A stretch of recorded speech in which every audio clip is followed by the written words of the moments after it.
أعوذ بالله من الشيطان الرجيم بسم الله الرحمن الرحيم وهو الذي مد الأرض وجعل فيها رواسي وأنهارا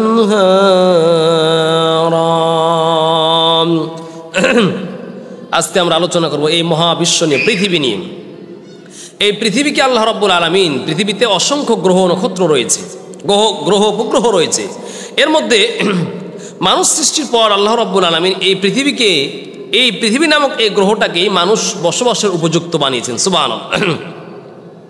আপনি লক্ষ্য করুন, এই পৃথিবীতে অসংখ্য অগণিত কীটপতঙ্গ মাখলুক সৃষ্টি আল্লাহ করেছেন, করে আল্লাহ পাক এই পৃথিবীকে বসবাসের উপযুক্ত বানিয়ে দিয়েছেন। আল্লাহ বলছেন, এই পৃথিবী বসবাসের উপযুক্ত করে দিয়ে আল্লাহ বলছেন, পৃথিবী যদি সংকুচিত হয়ে থাকতো, মঙ্গল গ্রহে আপনি যাবেন, প্লুটোতে যাবেন, নেপচুনে যাবেন, ইউরেনাসে যাবেন, সেখানে এগুলো হচ্ছে দুনিয়ার মতো, পৃথিবীর মতো একটি গ্রহ। কিন্তু ভাইরা আমার, আল্লাহর কি লীলা খেলা, অন্য কোনো গ্রহে কিন্তু মানুষ বসবাসের উপযুক্ততা খুঁজে পাওয়া যায় না।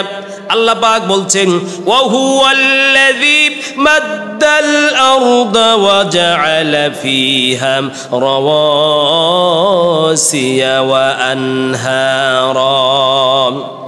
আল্লাহ পাক বলছেন, বান্দা দেখো আমার, ওয়া হুয়াল্লাযী মাদ্দাল আরদা, আল্লাহ বলছেন এই বিশাল পৃথিবীকে তোমাদের বসবাসের জন্য রব্বুল আলামিন আমি বিস্তীর্ণ করেছি, বিশাল আকারে ছড়িয়ে দিয়েছি।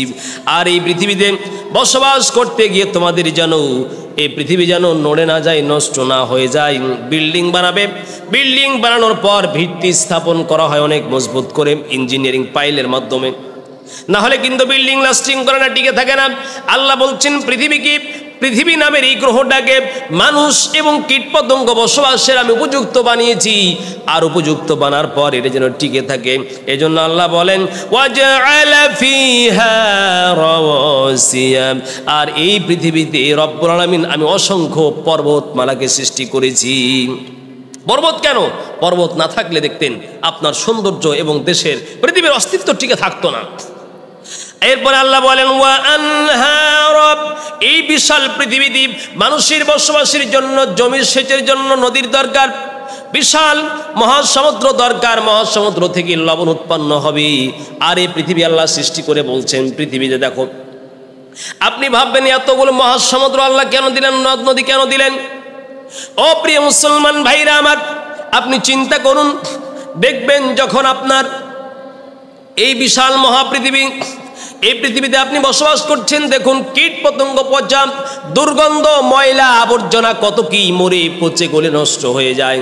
আপনি দেখেন আপনার ঢাকা শহরের যত ময়লা আবর্জনা, বর্জ্য পদার্থ সব কিন্তু বুড়িগঙ্গা নদীতে যায়। এই বুড়িগঙ্গা নদী থেকে আবার কিন্তু মহাসমুদ্রে চলে যায়। আল্লাহ বলেন, বান্দারে কেন আমি এই ভূপৃষ্ঠের উপরিভাগে আমি আল্লাহ কেন মহাসমুদ্রগুলি সৃষ্টি করলাম? সমুদ্র সৃষ্টি করে এই সমুদ্রের মাঝে আমি একদিকে দিলাম মিষ্ট পানি, একদিকে দিলাম লবণাক্ত পানি। মিষ্টি পানি এই জন্য দিলাম, বান্দা এই পানি তোরা পান করবি, সুপ্রিয় পানি দিলাম, পানি পান করে বেঁচে থাকবি। আর অপর প্রান্তে আমি রব্বুল আলামিন ওই মহাসমুদ্রের মধ্যে আমি আল্লাহ লবণাক্ত পানি দিলাম। কি জন্য জানো বান্দা? একটু তুমি লক্ষ্য করো, তোমার এই বিশাল পৃথিবীতে ময়লা আবর্জনা, বর্জ্য পদার্থ, এই পদার্থগুলি যদি আমি এই পৃথিবী থেকে এই বর্জ্যগুলিকে যদি নিষ্কাশনের ব্যবস্থা না থাকতো, পৃথিবীতে দুর্গন্ধে তোমরা বসবাস করতে পারতে না।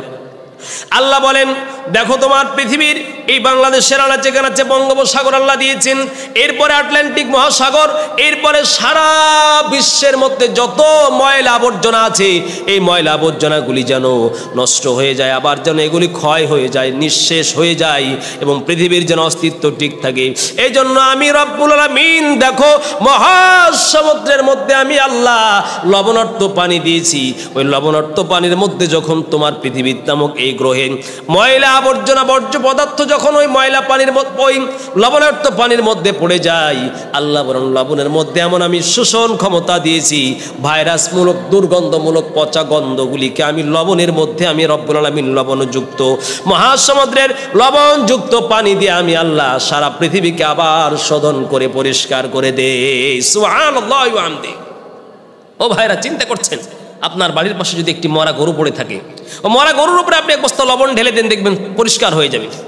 আল্লাহ বলছেন বান্দা পৃথিবীকে আমি বিস্তৃত করেছি, এরপর পাহাড় দিয়ে পৃথিবীর অস্তিত্ব টিকিয়ে রেখেছি, এরপরে আমি আল্লাহ নদী দিয়েছি, এরপরে আল্লাহ পাক বলছেন এই পৃথিবীকে আল্লাহ বলছেন আমি তোমাদের জন্য বিছানা স্বরূপ বানায় দিয়েছি।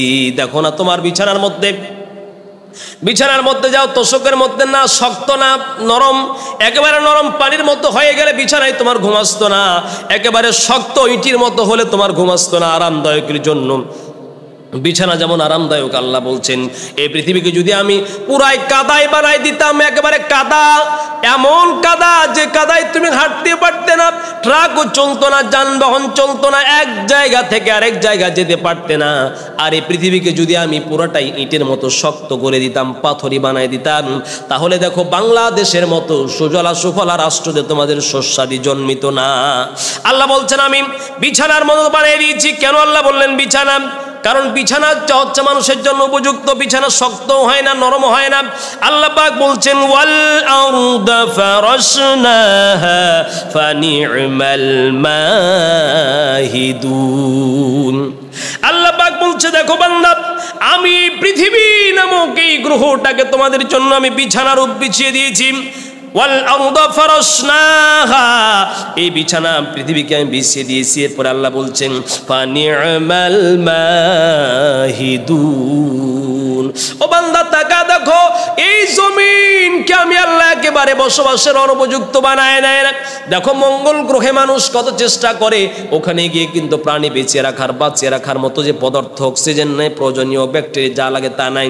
আল্লাহ বলছেন বান্দারে ওয়াল আরদা ফারাশনাহা ফানি'মাল মাহিদুন, এই জমিনটাকে আমি আল্লাহ বিছানা যেমন তোমার জন্য আরামদায়ক, এই পৃথিবীটা তোমার জন্য আরামদায়ক বসবাসের উপযুক্ত পৃথিবী বানাইছি। সুবহানাল্লাহ। আল্লাহ পাক বলছেন এরপরে বিছানা তো বানালাম, এরপর আল্লাহ বলছেন পৃথিবীকে আমি বসবাসের উপযুক্ততা দিয়েছি। আল্লাহ পাক বলছেন আল্লাহুল্লাযী জাআলা লাকুমুল আরদা ফিরাশাও ওয়াস সামাআ বিনাআ। আল্লাহ পাক বলছেন বান্দা দেখো, আল্লাহুল্লাযী জাআলা লাকুমুল আরদা করারা, আল্লাহ বলছেন ও বান্দা এই পৃথিবীকে তোমাদের বসবাসের জন্য আমি আল্লাহ পাক বসবাসের উপযুক্ততা দিয়ে পৃথিবী সৃষ্টি করেছি। আর বান্দারে ওয়াসসামাআ বিনাআ, আর দেখো আকাশ, এই জমিনের উপরে পৃথিবীর উপরে একটা আকাশ রেখেছি, এই আকাশটা দেখো জমিনের জন্য আমি ছাদ স্বরূপ বানিয়ে দিয়েছি। সম্মানিত ভাইরা আমার, কেমন বসবাসের আল্লাহ বলছেন জাআলা লাকুমুল আরদা করারা, আল্লাহ বলছেন এই পৃথিবী তোমাদের বসবাসের উপযুক্ত বানিয়ে দিয়েছি। কিভাবে? মঙ্গল গ্রহে কত বিজ্ঞানীরা আগে চেষ্টা চালাইলো, ওই মঙ্গল গ্রহে গিয়ে অক্সিজেনের অস্তিত্ব তারা পাইল না, যেন মানুষ টিকতে পারে না। কতদিন মানুষ বৃহস্পতিতে গেল, নেপচুনে গেল, ইউরেনাসে গেল, কত চেষ্টা করলো। আল্লাহ পাক বলছেন আরে বান্দা না না, এই মহাবিশ্বটাকে আমি আল্লাহ দেখো ইউরেনাস, প্লুটো, ভলকান, নেপচুন যেমন একটা গ্রহ ঝুলতেছে, এই পৃথিবী নামের এই মহাশূন্যটা কিন্তু, এই গ্রহটা কিন্তু ঝুলতেছে। আল্লাহ বলে বান্দা দেখবা তোমার গাছ থেকে একটা রশি টাঙায় দেয়া দেখো নাড়া দাও ঝুলতে থাকি, তোমার এই পৃথিবী তুমি দেখছো শক্তভাবে স্থাপন হয়ে আছে বান্দারে, কিন্তু তুমি জানো না এই পৃথিবী একটা গ্রহ ঝুলতেছে। এই ঝুলন্ত পৃথিবী তোমার মালিক যদি আমি আল্লাহ একটু নাড়া দেই, এই পৃথিবীতে আর তুমি বসবাস করতে পারবে না। আল্লাহ বলছেন বান্দা তোমাকে ভূমিকম্প মাঝে মাঝে হলে যেন নড়ে যায়, একটু যদি বেশি ভূমিকম্প হয় পৃথিবীতে আর কিন্তু তুমি টিকে থাকতে পারবা না। আল্লাহ বলছেন বান্দা আল্লাহুল্লাযী জাআলা লাকুমুল আরদা করারা, ও বান্দা তোমার জন্য এই পৃথিবীকে আমি আল্লাহ বসবাসের উপযুক্ততা দিয়েছি। দেখো যেখানে যা প্রয়োজন ডাস্টবিনের ব্যবস্থা আছে। সারা পৃথিবী দেখো যখন ময়লায় ভরে যায়, ময়লা কলকারখানা বর্জ্যগুলি যখন নদীতে যায়, মহাসমুদ্রে যায়, মহাসমুদ্রে আমি লবণাক্ত পানির ব্যবস্থা করে ওই পচা দুর্গন্ধগুলিকে আমি আল্লাহ শোধন করে তোমার পৃথিবীর অস্তিত্বকে আমি আল্লাহ পাক রব্বুল আলামিন টিকায় রাখছি। সুবহানাল্লাহ। তাহলে কি বুঝলেন? এরপরে আল্লাহ পাক বলছেন ওয়াল আরদা ওয়াদআহা লিল আনাম। সূরাতুর রহমান 10 নম্বর আয়াতে আল্লাহ বলছেন, বান্দারে এই মহাবিশ্বটাকে আমি আল্লাহ ওয়াদআহা লিল আনাম, সারা এই পৃথিবীটাকে আমি আল্লাহ বড় কুদরতের মায়ায় হাত দিয়ে সৃষ্টি করিয়া আমি আল্লাহ। দেখো তুমি চিন্তা করো না, তুমি এই পৃথিবীতে আছো, ভাবছো কি বা আমি কোন জায়গায় আছি, এত আমার শক্তি। আল্লাহ ডাক দিয়ে বলে, ও নিমক হারামের দল, তুমি কি জানো যদি আমি রব্বুল আলামিন এই পৃথিবীকে যদি বসবাসের উপযুক্ত না করতাম তাহলে তুমি টিকে থাকতে পারতে না। এরপরে আল্লাহ বলছেন, দেখো বান্দা, এখান থেকে সেখানে যাওয়ার জন্য পথের দরকার, অনেক পথমালা আমি সৃষ্টি করেছি। আল্লাহ বলছেন হুয়াল্লাযী জাআলা লাকুমুল আরদা যালুলান ফামশু ফি মানাকিবিহা ওয়া কুলু মির রিজকি ওয়া ইলাইহিন নুশুর। আল্লাহ বলছেন বান্দা দেখো এই পৃথিবীতে বসবাসের জন্য আকাশ পথ আমি আল্লাহ পাক সুগম করে দিয়েছি। ওই প্লেন চলে আকাশ পথে আমি আল্লাহ। দেখো পৃথিবীর মধ্যাকর্ষণ নামে একটা মাধ্যম আছে। এই প্লেনগুলি দেখো পৃথিবীর মধ্যাকর্ষণ মানে কি, আপনি একটা ঢিল ছুড়বেন, ওই ঢিলটা দেখবেন আবার জমিনের দিকে চলে আসে। কেন আসে রে ভাইয়া? এই আজকের বিজ্ঞানীরা বলছে পৃথিবীর মধ্যাকর্ষণ মানে ওই ঢিলটাকে পৃথিবীতে আকর্ষণ করছে, টেনে চলে আসে। আল্লাহ বলছেন দেখো মানুষ, তোমার বুদ্ধি আমি দিয়েছি, বুদ্ধি দিয়ে আমি আকর্ষণটাকে আমি তোমাকে গবেষণা করার তৌফিক দিয়েছি। এই গবেষণা আজকে বলছে একটা পরিমাণ মতো যখন ওপরে চলে যাবা তখন আর পৃথিবীর মধ্যাকর্ষণ থাকে না। ওই প্লেনগুলি দেখো লক্ষ কিলোমিটার তোমাকে যেতে হবে, ওই প্লেনটা উপরে উড়ার মতো আমি আল্লাহ প্লেনের রাস্তা বানায় দিয়েছি। সুবহানাল্লাহ। এরপর আল্লাহ বলছেন দেখো বান্দা, নদী নালা তোমার কত প্রয়োজন আমি সব দিয়েছি।